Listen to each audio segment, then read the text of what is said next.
देश के सभी वो राजनीतिक पार्टियां जो बाबा साहब डॉक्टर भीमराव अंबेडकर,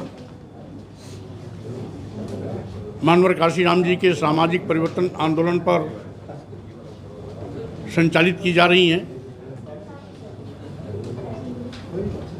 उन सभी राजनीतिक पार्टियों के राष्ट्रीय अध्यक्षगण महोदय को हम धन्यवाद देते हैं कि इन्होंने भारतीय बहुजन अलायंस की घोषणा की जिम्मेदारी मुझ पर सौंपी है और साथ ही साथ आज भारतीय बहुजन अलायंस की आवश्यकता क्यों,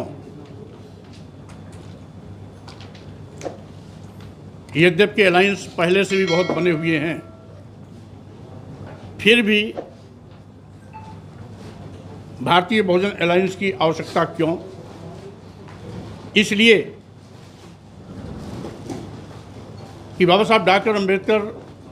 ने इस देश के संविधान को प्रथम राष्ट्रपति डॉक्टर राजेंद्र प्रसाद जी को सौंपते हुए कहा था कि यद्यपि राजनीतिक आज़ादी तो हमें मिल गई है, लेकिन अभी सामाजिक और आर्थिक आज़ादी लेनी बाकी है। इसलिए आज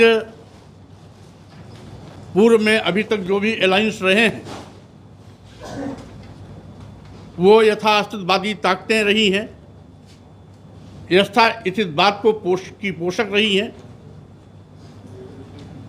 जो सामाजिक और आर्थिक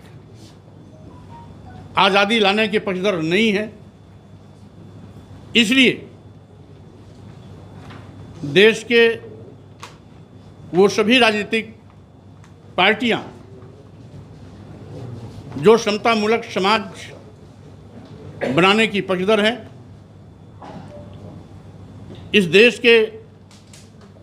सामाजिक परिवर्तन आंदोलन के महानायकों, मुख्यतः सामाजिक परिवर्तन के महानायक ज्योतिबा फुले जी, छत्रपति साहू जी महाराज, सावित्रीबाई फुले, भारतीय संविधान निर्माता परम पूज्य बाबा साहब डॉक्टर अंबेडकर एवं इसके साथ ही साथ पेरियार रामास्वामी नायकर, नारायण गुरु, संत गाडगे तथा मानवर कांशीराम जी के उन सामाजिक परिवर्तन आंदोलन के रास्ते चलते हुए विषमतामूलक समाज का खात्मा कर, जो इस देश का सबसे बड़ा भयंकर रोग है, जात पात, छुआछूत, ऊंच नीच भेदभाव को खत्म कर समतामूलक समाज की स्थापना करना, सामाजिक आर्थिक गैर बराबरी के खिलाफ संघर्ष कर सामाजिक आर्थिक आज़ादी दिलाना और अपने महापुरुषों के बताए रास्ते पर चल कर के समाज को सम्मान स्वाभिमान के साथ खड़ा करना, यानी राजनीतिक हिस्सेदारी के साथ साथ सामाजिक और आर्थिक रूप से भी उनको सबके बराबर लाने का प्रयास करना आदि प्रमुख उद्देश्यों के साथ आज सभी राजनीतिक पार्टियां जो मिशन की पक्षधर हैं वो यहाँ पर इकट्ठी हैं और सबकी आपसी सहमति से आज यहाँ पर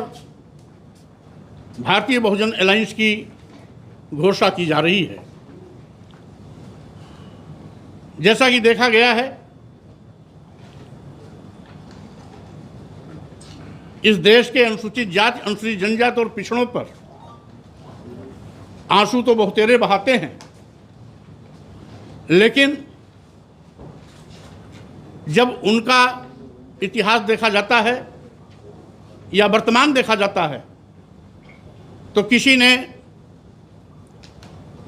आरक्षण को ईमानदारी से लागू ही नहीं किया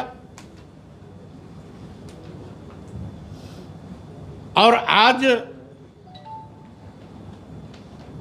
वर्तमान सत्तारूढ़ पार्टियां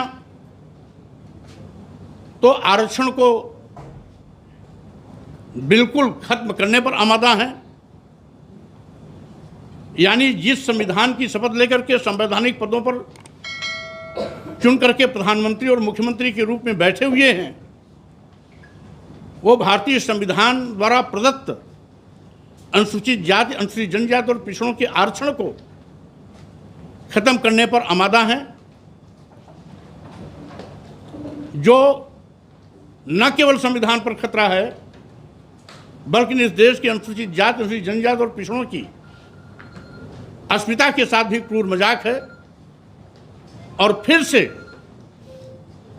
उन्हें धन, धरती, शिक्षा, सम्मान से साजिश के तहत वंचित करने की एक गंदी सोच है, जिसको भांपते हुए अनुसूचित जाति, अनुसूचित जनजाति और पिछड़ों के सम्मान स्वाभिमान की राजनीति करने वाले वो सभी राजनीतिक पार्टी एकजुट होकर यथास्थितिवाद का मुकाबला करेंगे,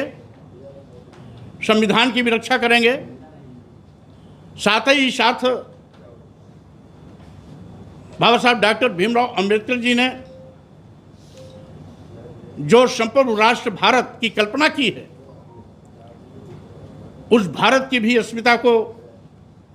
बचाने के लिए एकजुट होकर के सड़क पर अगर उतरने की आवश्यकता होगी तो उतरेंगे भी, क्योंकि कुछ ऐसी ही यथास्थितिवादी ताकतें आज संप्रभु राष्ट्र भारत पर भी सवाल खड़ा करते हैं। जब वो हिंदू राष्ट्र की मांग करते हैं तो हिंदू राष्ट्र की मांग के पीछे उनके वो दूषित मानसिकता है जो आज भी इस देश के दलितों, आदिवासियों, पिछड़ों को जानवर से बदतर जिंदगी जीने के लिए मजबूर करते हैं। कमोबेश परिस्थितियां आज पूरे देश और प्रदेश में ऐसी दिखाई पड़ रही हैं। बड़े पैमाने पर आज दलितों और पिछड़ों को मूली गाजर की तरह काटा जा रहा है, मारा जा रहा है, जलाया जा रहा है, कहीं पर उन पर पेशाब किया जा रहा है, कहीं मलमूत्र लेप करके उनको बेइज्जत किया जा रहा है, कहीं सिर मुड़ा करके उनको गांव में नंगा घुमाया जा रहा है। आदि आदि इस प्रकार से जो उनके साथ सौतला व्यवहार किया जा रहा है, हम समझते हैं न केवल यह मानवता पर अभिशाप और कलंक है, बल्कि भारतीय संविधान की मंशा के विपरीत भी है। जब भारतीय संविधान इस बात को सुनिश्चित करती है कि संविधान की नज़र में हम सब एक हैं, हम किसी को भी जाति, वर्ग, लिंग, जन्मस्थान और वर्ण के आधार पर भेदभाव नहीं कर सकते, उसके बावजूद आज बड़े पैमाने पर भेदभाव किया जा रहा है। न केवल आरक्षण खत्म किया जा रहा है, बल्कि इस देश के अनुसूचित जाति, अनुसूचित जनजाति और पिछड़ों को जानवर से बदतर जिंदगी जीने की परिस्थितियां पैदा की जा रही हैं। अभी माने जी ने इंगित किया कि आज अपनी झूठी वाहवाही लूटने वाले जब ये कहते हैं कि हम 80 करोड़ लोगों को 5 किलो 10 किलो चावल देते हैं, उन्हें शर्म के मारे चिल्लू भर पानी में डूब के मर जाना चाहिए कि अगर इस देश में 80 करोड़ लोग की जिंदगी का मापदंड और मानक 5 किलो 10 किलो चावल है, तो स्वाभाविक रूप से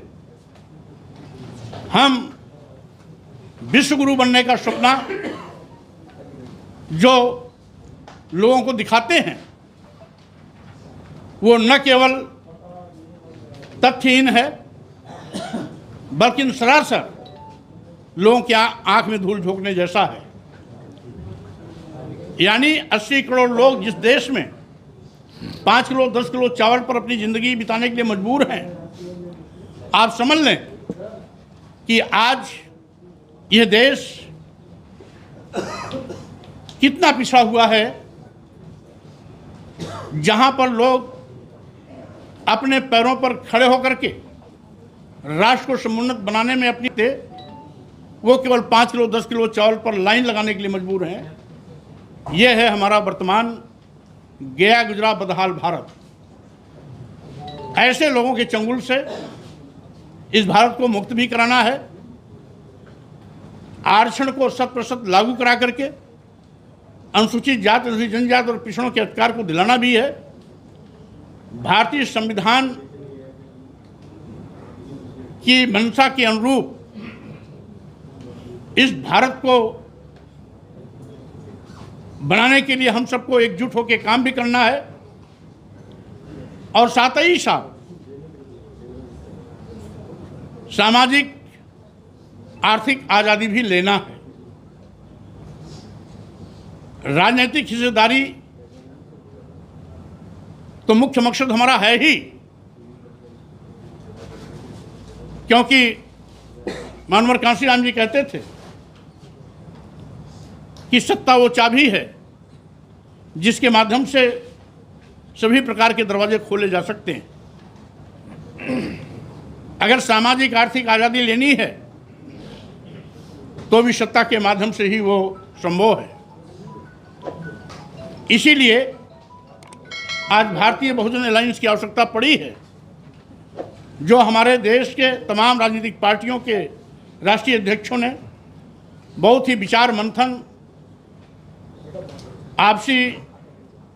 विमर्श और बहस करने के बाद तय किया कि ये देश की आवश्यकता है, समय की आवश्यकता है। साथ ही साथ जो आज 90% आबादी है, उसके हकों पर डकैती 10% लोग डाल रहे हैं, उससे लोगों को मुक्ति दिला करके समानुपातिक हिस्सेदारी भी इस देश के बहुजन समाज को दिलाने का काम करना है। इसी नियत से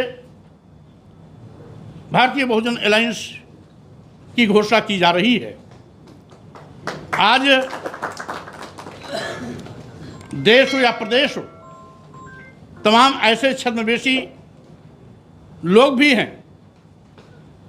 जो दलितों और पिछड़ों की दुहाई तो देंगे,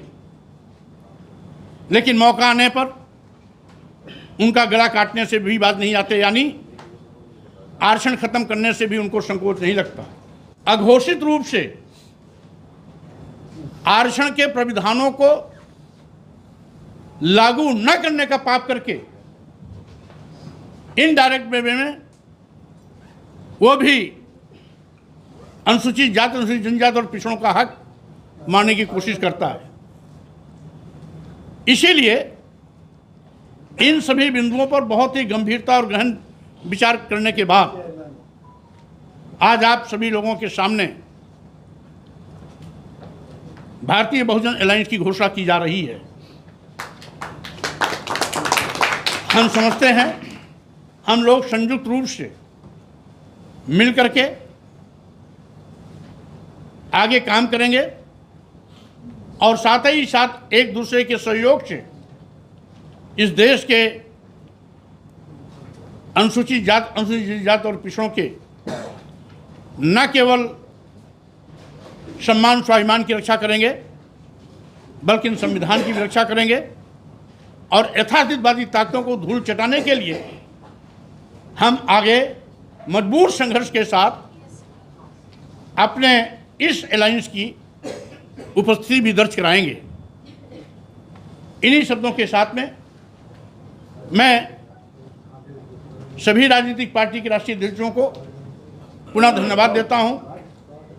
और साथ ही साथ विश्वास और अपेक्षा भी करता हूं कि आज जो भारतीय बहुजन अलायंस की घोषणा की जा रही है, हम एक सूत्र में बनकर के संयुक्त रूप से बाबा साहब के सपनों को साकार करेंगे, मानवर कांशीराम के सामाजिक परिवर्तन आंदोलन को आगे बढ़ाएंगे, इस देश के उन तमाम सामाजिक परिवर्तन के महानायकों को उनके विचारों पर चल करके समतामूलक समाज बना करके भारत राष्ट्र को सशक्त और मजबूत बनाने का काम करेंगे। बहुत बहुत धन्यवाद।